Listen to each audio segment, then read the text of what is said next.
Ram. Testing, testing. Can you guys hear me? Yeah, you're able to hear me? Able to hear you. Yes. I'm going to come on camera in about a second, but in the meantime, there are 6 questions in the chat. If everybody can please take the second to fill those questions out, put your answers to the questions in the chat, and we can get started right away. We Sure. will I begin sent it across, Chris.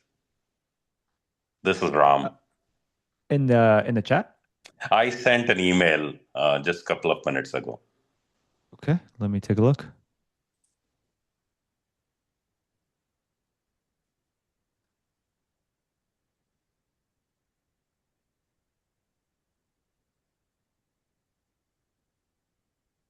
Okay, cool. We can get started in about a second. Let's just give everyone else a second to answer the 6 questions and we'll go from there. Sure.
Okay, and for everybody else, please make sure you are taking the second to answer the 6 questions and put it in the chat. Ram, we can get started. You can hear me all right? Yeah, I'm good. Cool, cool. All right, let's see. Let me look at this.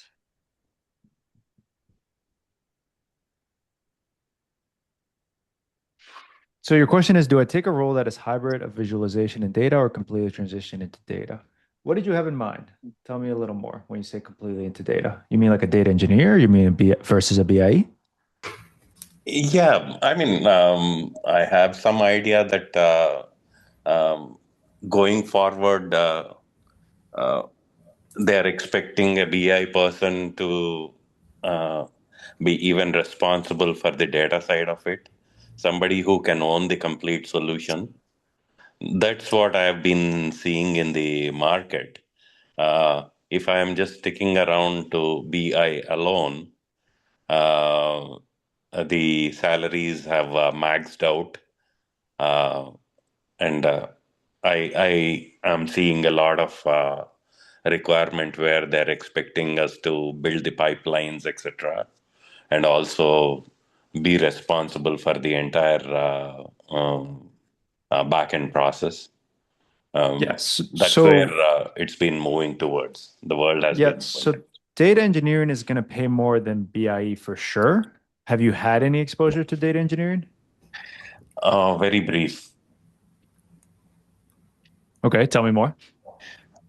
I was only managing the teams, the ETL teams, and subsequently, off late, probably at Apple, I've come across more of data pipelines.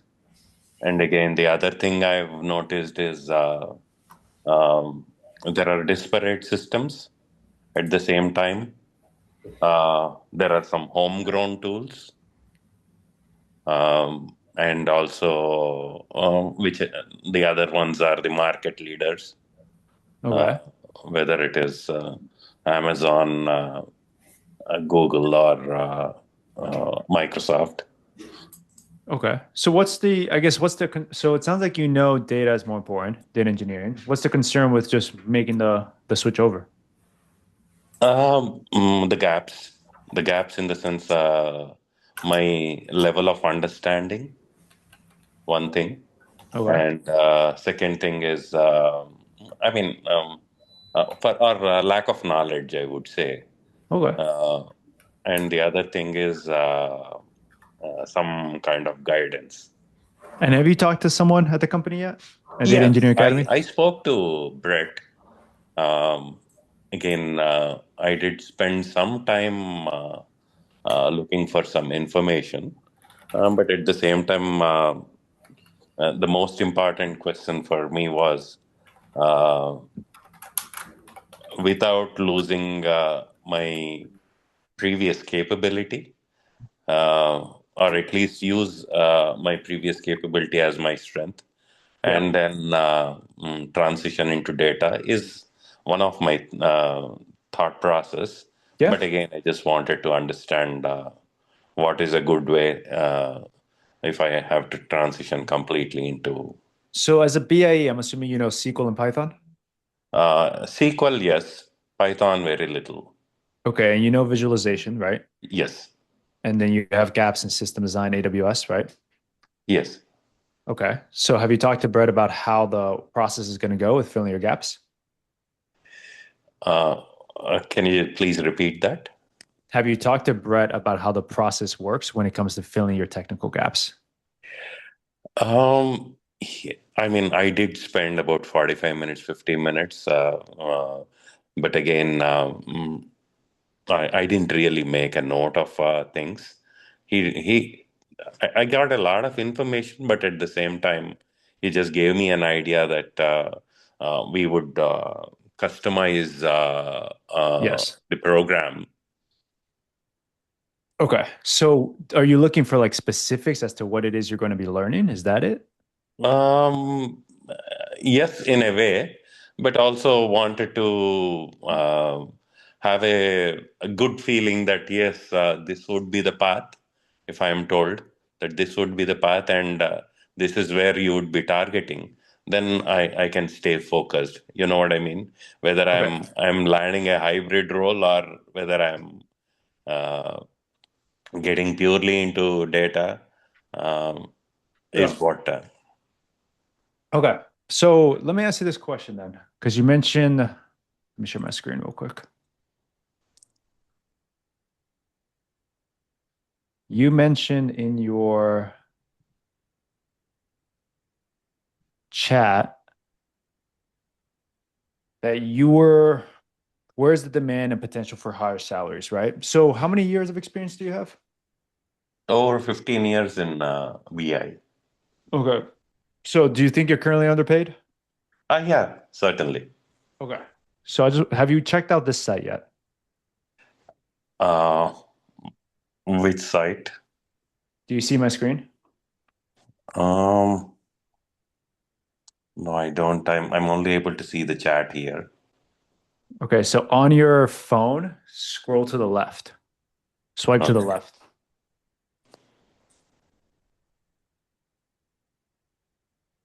Okay. Now I just see. Oh, Do you see it now where it says levels, that FYI?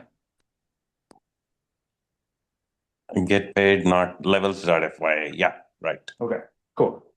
So do you see here? Let's just say I go to Amazon, right? Hmm.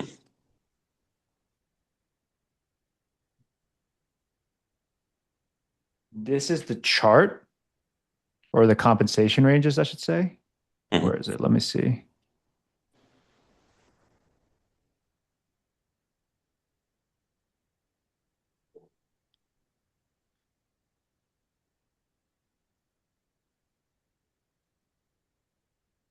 Okay, do you see this chart right here?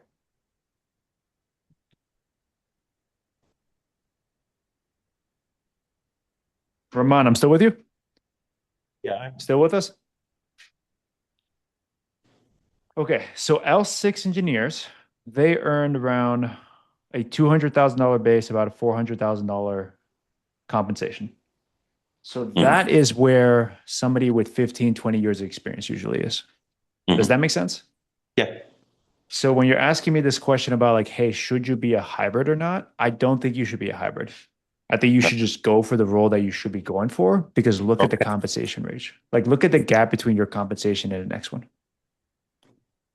Right. Does that make sense? Yeah. Now, don't get me wrong, when we create your personalized plan, we're going to take into account everything that you know. So you know Uh-huh. how you know how you said you know SQL already? Yes. Yeah, we're going to take that into account. Okay. Does that make sense? Yeah. Makes sense. So do you have any objections as to actually going straight for the DE role? Um, mm, Not right away. I'll just have to think over if there is anything that is holding me. Well, what do you think is holding you Um, the confidence. in yourself? Yeah. Okay. I Why are don't you know lacking what confidence in all I yourself? need to pick up along the way and how much time do I have Do so you as think to. if you were given all the materials, the videos, the lessons, the instructors, the group calls, do you think you could learn AWS? Uh, yes, I think so. Do you think you could learn Python? Yes. Do you think you could learn data modeling? Yeah, I'm familiar with data modeling a little bit, so I can And do pick you it up. trust yourself to actually show up for 10 to 20 hours a week? 10 hours, yes, definitely. Okay. And do you trust that the market actually has higher paying roles than what you're making right now? Yes. Okay. So where's the lack of confidence? How is it? I mean, other than this, is there anything else that is stopping me? I don't know. Do you think it's something logical or it's more emotional? Um, no, and I just don't know. I mean, right now, with whatever information I have, I think it is possible. Okay. So you think it's possible and you trust yourself to do all the work, right? Yeah. Okay. Are you scared that it won't work out? No, not that. It's Okay. it's just that I'm trying to put these pieces of information together, try and digest them. You know what I mean? Okay. Try and Cool. absorb as much information. Okay. Is there any other information you need either from me or from Brett? Um, any other next steps or details will help me. I would just hit up Brett. Again, we're happy to give you Okay. all the details you need, right? Sure. But again, I would go explore this because I think you know you're underpaid, right? Yes. And I think you know that you have technical gaps, the ones I just listed, Right. AWS system design, data modeling, Python, right? Right. And so from there, I think it's just about you actually sitting down and doing the work, which again, it's going to take 10 to 20 hours a week. Yeah. Does that make sense? Right. So I would just hit up Brett and go from there. Sure. I'll reach out to Barrett. Okay. Sounds Yeah. good. Thank you, my Yeah. friend. Thank you. All right. Cyril, I don't think there was a question there. Okay, Cyril, I think we need you to answer the questions. I will circle back. Isaac Rose, are you still here? Yes, I'm here. Hey, Isaac. How you doing? I'm doing great. Okay, wants to go from data measurement to data engineer, make so from 115 to 150, what percent of graduates are placed? What percent of graduates? Ooh, that's a good question. I think above 150 is probably my gut. Like if I had to go like this, probably between 60 and 80%, right? The ones that don't are probably the ones that are entering data for the first time.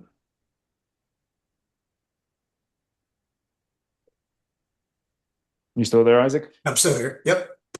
Yep, perfect. Is that good? Does that answer your question? Yeah. Yeah. Yeah.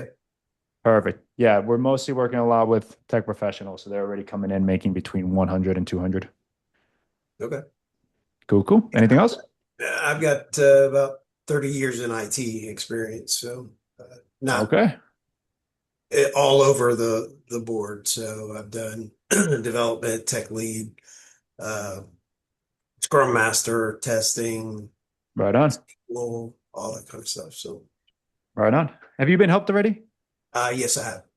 Cool, cool. Okay. Go back to him or her and you should be good, but good to meet you, Isaac. Nice to meet you. Thanks. Okay, another Isaac. Global manager, zero trust, 206, 207. Does this company offer what I need? Well, what do you need, Isaac? You say you want to be a director of IT. Perfect. Yeah, tell me a little more, Isaac. Isaac McKinney.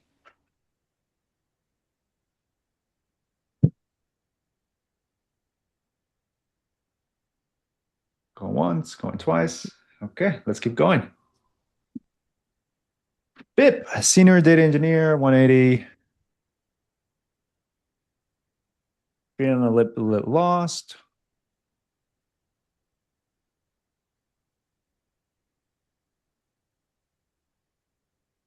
Hey, Bip, just a quick clarifying question there. Did you mean like make the move to start this company or make the move to leave Amazon, et cetera, et Yeah, I cetera? mean, just leave the data realm, right, and just start this company.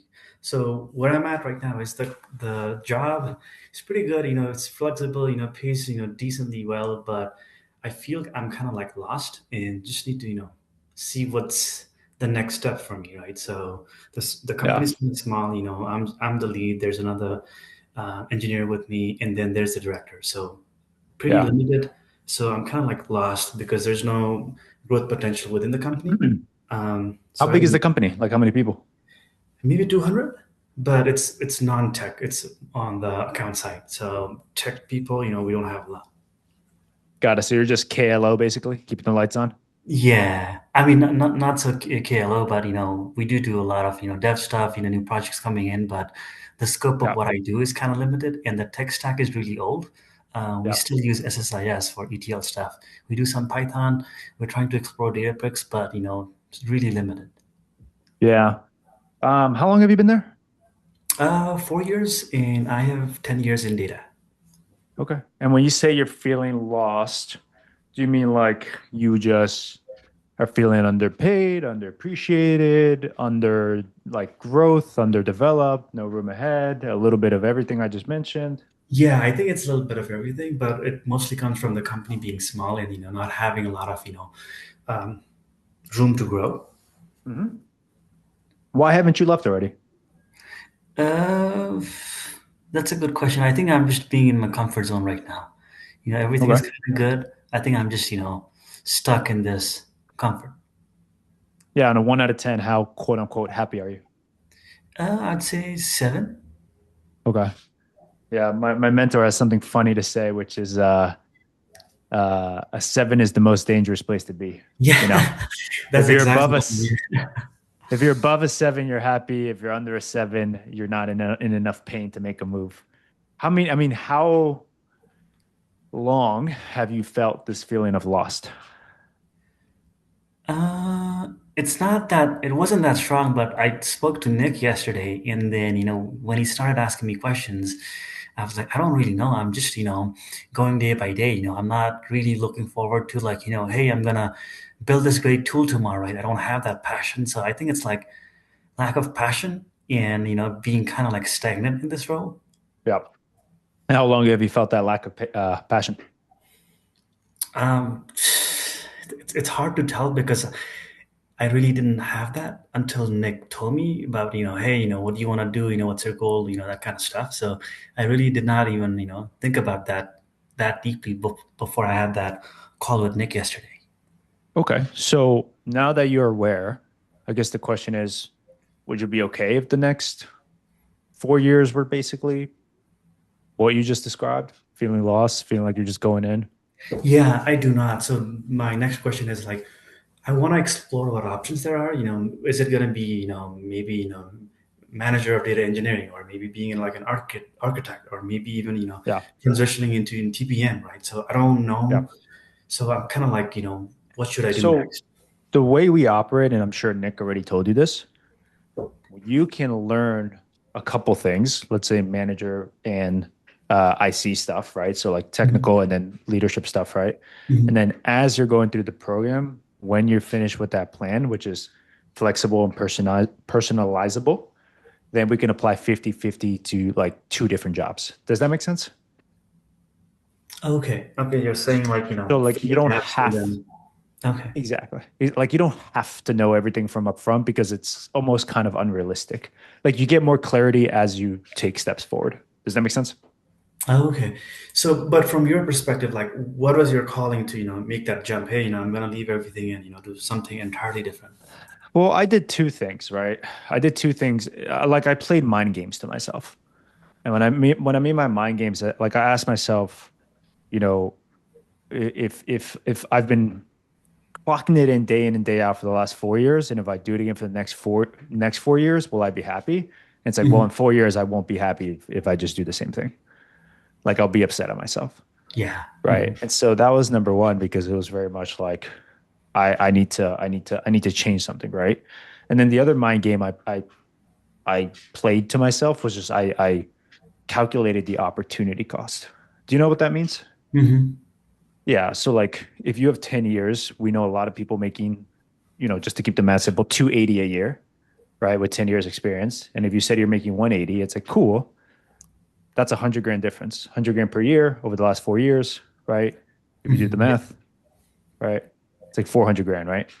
And so again, I told myself, well, the cost of me not doing anything for 4 years is another 400 grand. So would you be happy burning 400 grand? Yeah, for sure. You would be happy? Yeah. You would be happy burning it. Oh, you said I heard earning. Oh no, no, burning it, right? Because Oh, right yeah, now yeah, you've yeah, already you've yeah, already burnt yeah. 400, yeah. And Hmm. so like you have to find ways to motivate yourself because like the person who is making 30 grand a year who like barely has enough food, right? Like that person is motivated. They're like, I got to change my life, right? And then there's a bunch of people kind of in the middle that are like, I'm comfortable enough, which by the way, it's totally fine. Like it's okay if you're comfortable and you're just living a normal life and it's fine. But Bip, something tells me you're on this call because you're not trying to be average. Is that right? I'm sorry. Say the last part one more time, Chris. Something tells me you're not on this call because you're trying to be average. You're not trying to be average, Yeah, yeah. right? I'm trying to, break out of this, being stagnant. Yeah. So you have to find a way to motivate yourself because like that's the biggest thing we've seen talking to 100,000 people, right, in the last couple of years. It's just people in the tech industry are very, very comfortable. Again, nothing wrong with that. But, you know, you miss out on a lot if you don't motivate yourself and push yourself. Make sense? Okay, yeah. Thank you, Chris. Yeah. Talk to Nick. He should be able to help you from there. Okay, for sure. What's up, Ahmed? Operations supervisor, makes 77, wants to be a data analyst, business analyst. I have a certification from Maryland, but couldn't land a job. How to penetrate the field, especially since I've been away from the field for 5 years, looking for a remote job. How long would it take to switch, especially for an entry? Cool. So Ahmed, or is it Ahmad? Yeah, Um, I'm here. hello, man. So if you haven't been in the field for the last 5 years, you probably want to upgrade and you probably want to be as overqualified as you can be. And so what I mean by that is, let's say you go for a data analyst position, you want to learn data engineering stuff because then you're overqualified for the data analyst position. Like look at it this way, if you apply for a data analyst role, well, great. And like you say, hey, I know SQL. It's like great. Everybody that applies for that role also has SQL on their resume. See what I'm saying? Yeah, I see what you're saying, but let me just give you a small background about me, more background on me. I have more than 25 years in IT experience and managing the IT in very big companies like Teleperformance, BP, Shell, Sitcor. The point is that I used to make like five times I am what I'm making nowadays. But I moved from my homeland to Montreal like 5 years ago. I couldn't find a job in my field, so now I'm working in the field not mine, which is in logistics now as supervisor. But as example, I have a dual master degree in information technology and business administration. I have an AWS certification in solution architect. I have an AWS certification in data analysis, professional certificate in data science and business analysis. I have a PMP. I used to have an CISA certification, but expired. Microsoft certification, Cisco certifications, COBIT, ITIL, CISM. But the point that I cannot find a job in my field. It's really frustration. Yep, I gotcha. And you've been applying for, I'm assuming, hundreds of jobs in many, many years. Yes, yeah, and now I'm not sure what is How the many interviews did you get? zero. Okay. Actually, two. Just to be Out of two. how many applications? Uh, Maybe 200, 300. Okay. So you got a 1% interview rate, Less than 1%. less than 1%. And so Yeah. you probably I need have, to, yeah, and I have a strong experience not in Python, but in SQL. I have good experience in and were you Python. going for a data analyst position or a data engineer? I have no problem. I just need Were you applying for a data analyst position or a data engineer? I'm okay with data analyst. I'm okay with No, no, that. no. That's not what I'm Just asking. That's not, yeah, hold on. Listen, just listen, buddy. yeah. When you applied to 200 to 300 jobs, did you apply primarily to a data analyst or to a data engineer? Data analyst. Okay. So you applied to 300 jobs for data analyst. You got a less than 1% interview. Okay. And then you failed the 2 interviews that you took, right? Yeah. Even I have an AWS certifications in data analysis. Also Did you AWS. have projects on there, like end-to-end projects? No. Yeah. This is the Okay. problem. How can I have a This project? is, yeah. So this is, Ahmad, this is what I'm trying to say. You did certifications. Every other person applying for that job did certifications because it's like free. You don't stand out with certifications. So again, what I was saying before, you need to do something that makes you overqualified. Does that make sense? Yes, it makes sense, but it's a dilemma. How can I have a projects in data analysis without working in data analysis? You represent them as portfolio projects, GitHub, etc. Does that make sense? Yes, but Right now, again, you're putting one line which says certification. A lot of companies don't value that because they can't verify that. But if they actually see the projects on your resume, which again, we help with, it will have a whole different meaning. okay, Make sense? makes sense. And but okay, so are you telling me that you're gonna help me to build a portfolio, something like that? Yes. Yes. It's good. You've spoken to somebody already, correct? Yeah, yeah. I'm speaking with Abby. Yeah, Cool. yeah. Connect with Abby. She can help you from there. But it's like you have a very simple solution, which is increase the conversion rate from 1 to 2 or 3%. You don't need 10%. You just double or triple your conversion rate, right? Let's say it's 3%. And then you let us apply to 1,000 jobs because 3% of 1,000 jobs is 30 interviews.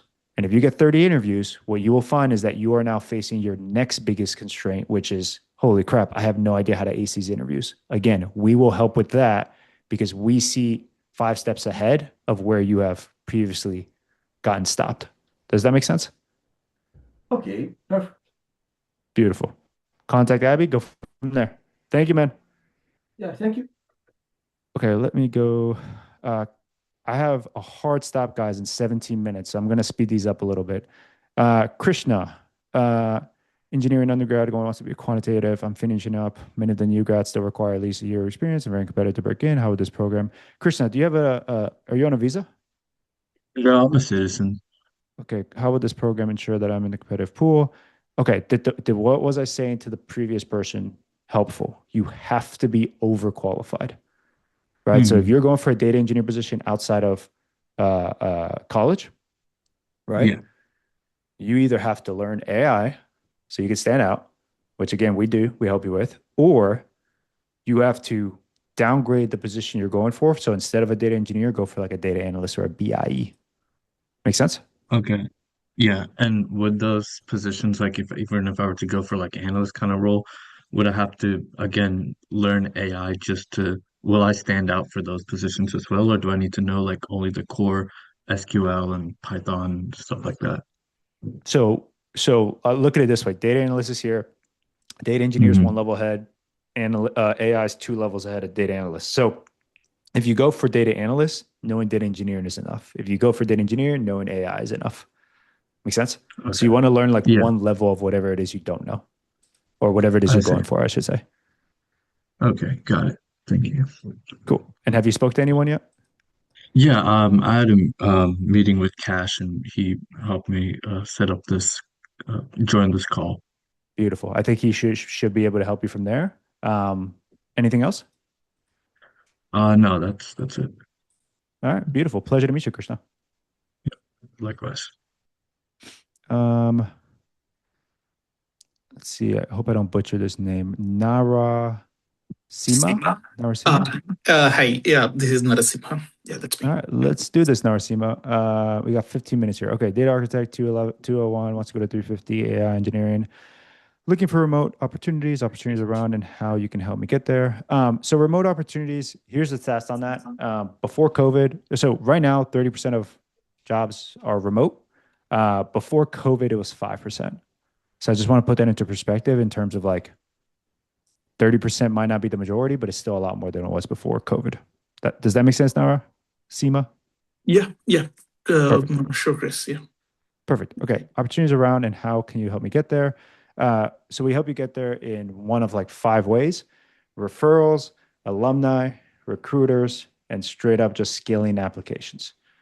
Okay. And so, Okay. like, the scaling of applications tends to be the majority of the time because we can just control that, right? We can literally apply to 1,000 jobs in a month, and then it's like, cool, you have so many interviews that now your next actual focus is the actual interviews. Make sense? Got it. Okay. How many years of experience do you have? I have around 15 years of experience, Chris. Yeah. Beautiful. And how many are you on a visa? No, I'm GC, green card holder. Beautiful. Okay, that means 350 is possible. It's in the range. And have you talked to anybody yet? Yeah, Abby is helping me with the discussions. Beautiful. Yeah. I have a Beautiful. couple of You're in good questions, hands then. Chris, in terms of the upskilling. See, I'm right now at a data engineering level, as I do all the data engineering stuff and semi hands-on. Most of the time I do architecture and coordinating with the business stakeholders and then help them solve their problems. Yep. Given my current portfolio, and AI is something that is picking up rapidly, and I have been trying to get myself upskilled in AI, but I just wanted to understand that if this AI upskilling, if that is something that if I could do it, will I be getting good interview calls or the opportunities to look at it? What are the metrics that you guys be able to showcase? We analyzed 10,000 resumes that we've gotten, right? People who've turned it in to clients. Guess what percentage knew AI or had AI on the resume? Sorry, Chris, come again one more time. Guess what percentage of the 10,000 resumes that we analyzed, guess what percentage knew AI or had AI on the resume? I would say 20%, 25%. Less than 1. Oh, okay. And like just to like put that into perspective, like these are people opting in to stuff for Data Engineer Academy. Like these are people in the tech industry that are probably trying to get out of their comfort zone, similar to what Biff was saying, right? Like he's comfortable, but he wants to get out, right? Like this is a very ambitious crowd. Less than 1% know AI. Okay. Do you think that number is going to change in 2 to 3 years? Maybe with a slight upside, but not significantly. Yeah. But more people are going to learn it, right? So Sure. do you think it's an advantage to have it right now, or do you think it's a disadvantage? Yeah, it's an advantage. No. Yeah, because there's a lot of stuff on social media about AI. But like how many people actually know it? We've seen the resumes. Less than 1%. Okay. Look at it this way, it can't hurt. Make sense? Yeah. Perfect. I see. Cool. Well, hopefully that was helpful. Talk to Abby, go from there. No, will do. Thanks, Chris. Thank you, buddy. All right, Cyril Dinopol. RF engineer, 150, what's DBD? I want to learn skills in data engineering, but I'm concerned that hiring companies can tell that I'm a beginner level in DE. What is the competition in the DE pool? The competition in the DE pool, that's an interesting way to phrase the question. There's people applying for jobs, there's people hiring for jobs. You have to be overqualified against the people that are applying for the same job. That's it. Because like the competition pool doesn't matter if you are in the top 5%. And the reason I say that is because we've talked to recruiters who say, hey, I'll get 1,000 applications in the first 15 minutes. Like literally the first 15 minutes, a job goes up, 1,000 people apply, and they literally just turn away 950 of them because most of them are not qualified. So when you say competition pool, it's like, eh. It's more just like, hey, again, similar to what I've been saying before, are you overqualified for the position that you're going for? That's the secret. That's the key. And I hate saying secret, but like that's the one lesson I hope everybody here takes away. It's like, how can I become overqualified for the role that I'm going for? Does that make sense?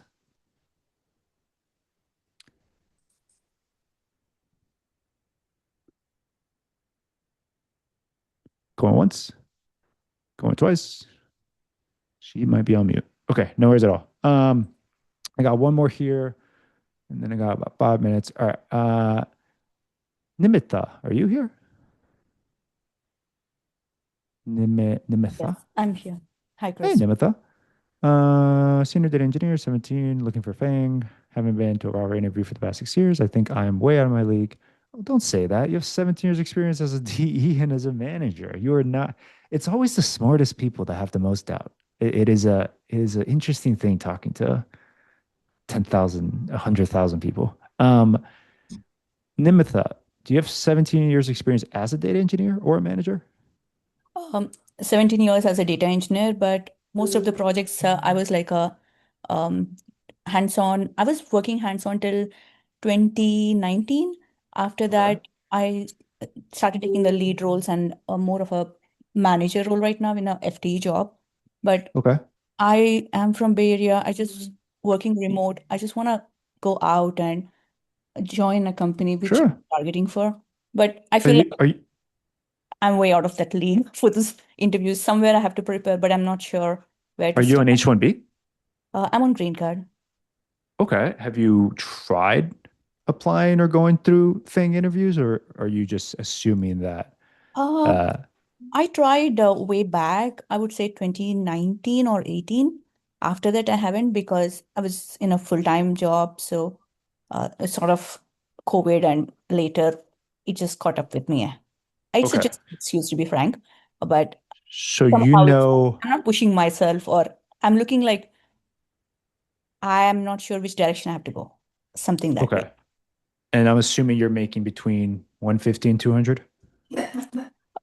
Similar, more or Okay. less. Okay. Um, on the upside or on the downside?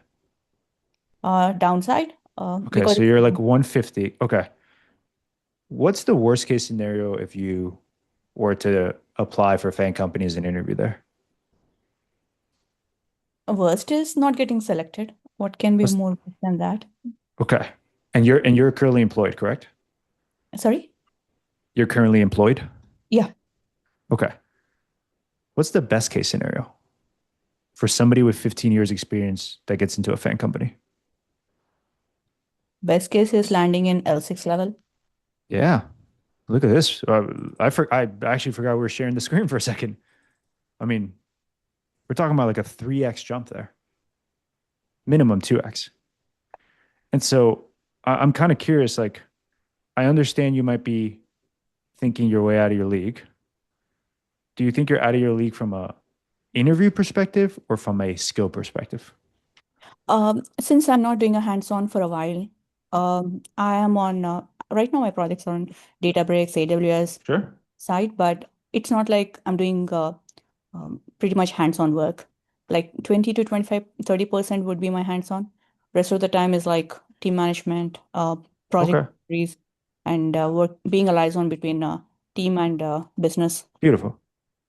Beautiful. Okay. And and just so that I know, have you talked to anyone yet at the company? Not yet. Okay. I'll connect you with somebody. Like I can give you confidence and say all the things that will hype you up. I just want to make sure like you come out of here feeling confident. Cause like look at it this way. If you were to get all the videos, all the courses,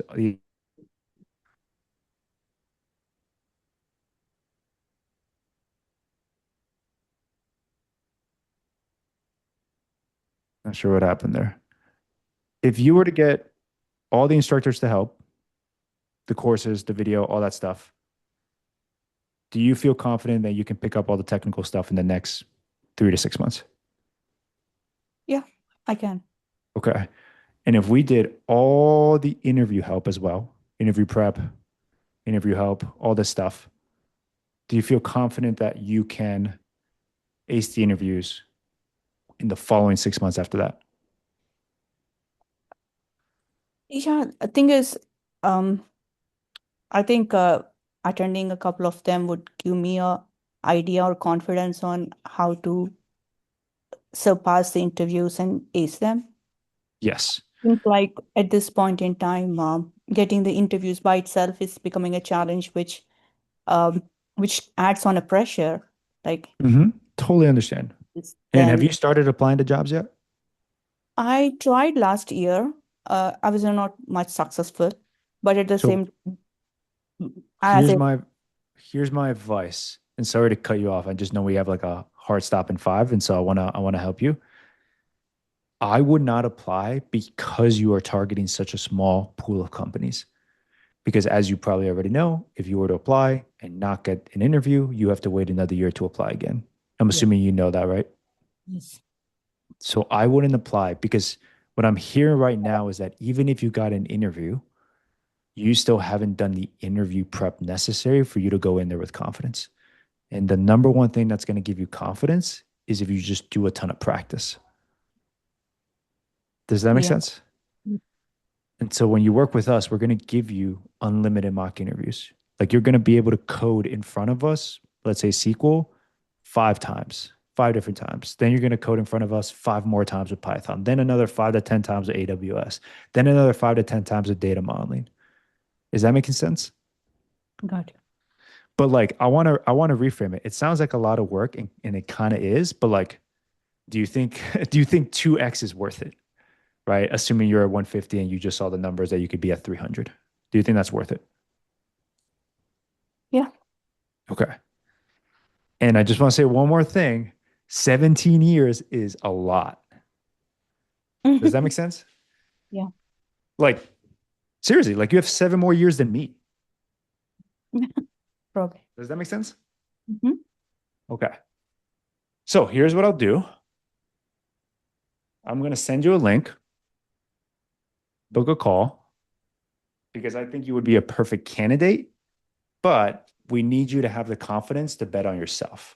Otherwise, we can't help you. Make sense? Yeah. Beautiful. Do you see the link?